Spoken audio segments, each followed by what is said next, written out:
Xalqimizda elni yo tulpori yoki polvoni tanitadi degan gap bor. Yaqin yillarda Surxondaryo, Qashqadaryo va Samarqand viloyatlarida tashkil etilgan katta ko'pkari musobaqalarida to'riq rangli saman bedo ishqibozlarning sevimli otiga aylanib qolgan edi. Navbatdagi lavhamiz qariyb 25 yilga yaqin elning orini olgan Metan laqabli tulpor haqida tayyorlangan. Og'ilda tug'ilgan qulunning taqdiriga nimalar bitilganini, qay xonadonga borib xizmat qilishini hech kim bilmaydi. Yillar o'tib, ehtimolki u elini, egasini tanitadigan nomdor tulpor bo'lar. Osmono'par tog'lar bag'rida joylashgan So'lim Machay qishlog'ida tug'ilgan to'riq rangli qulunning ham manglayiga elning orini olib, dovruq solib uloq chopish bitilgan edi. Surxon vohasidan ko'plab saman tulporlar chiqqan. Bu bedov otlar el yurt toshib, to'y tomosha sayillarga o'zgacha fayz bag'ishlagan. Ko'pkari ishqibozlarining olqishu hayratlariga sazovor bo'lgan. Asrimizning 2-dekadasida O'zbekistonning janubiy hududlarida Metan laqabli ot shiddati bilan ko'pkari ixlosmandlari orasida dovruq qozondi. Jonivor qay go'shagaki bormasin, o'zi ham, egasi ham, chavandozi ham izzatli bo'ldi.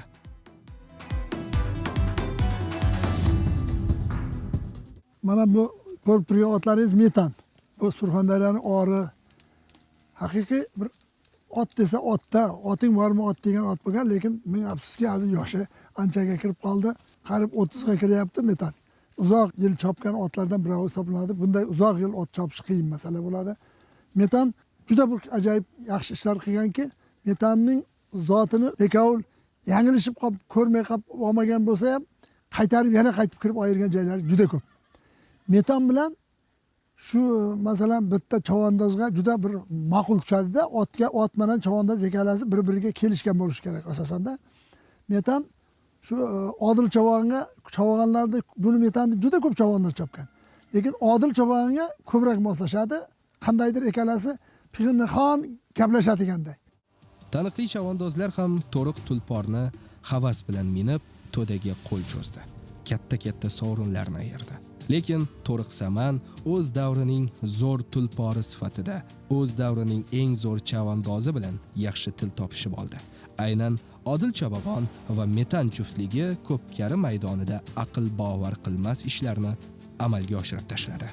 Metanni birinchi minganimda buni his qilganman, bu qanaqa otligini. Bu ham meni his qilgan qanaqaligini. Ikkalamiz gaplashardik-da. Buni hamma el yurt biladi buni. Buni qilgan ishini hech kim qila olmaydi buni. Uloqqa shunday haydayman, bir katta uloq bo'layapti. Dehqonobodda.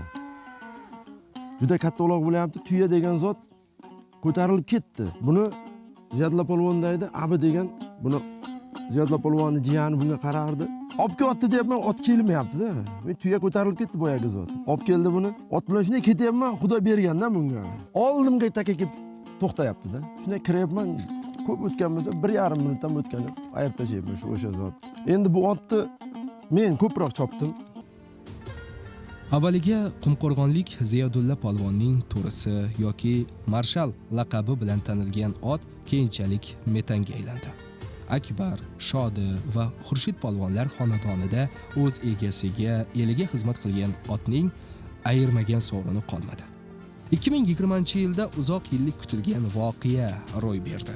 Metan laqabli ot ko'pkaridagi sherigi Odil Chavag'onning otasi To'ra Chavandoz xonadoniga transfer qilindi. Bu otni nafaqat egasi bo'lgan kishilar, balki elu xalq yaxshi ko'radi. Lekin Odil Chavag'onning bu tulporga bo'lgan mehri tamoman bo'lakcha.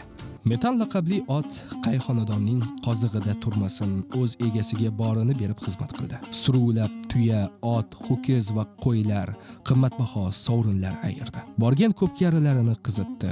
Aslida asl tulporlar kishi moli bo'lmaydi, elniki bo'ladi. Afsonaviy Metan ham Surxondaryoning eng bedov otlari sifatida o'z nomini tarix sahifalariga tuyoqlari bilan mixladi.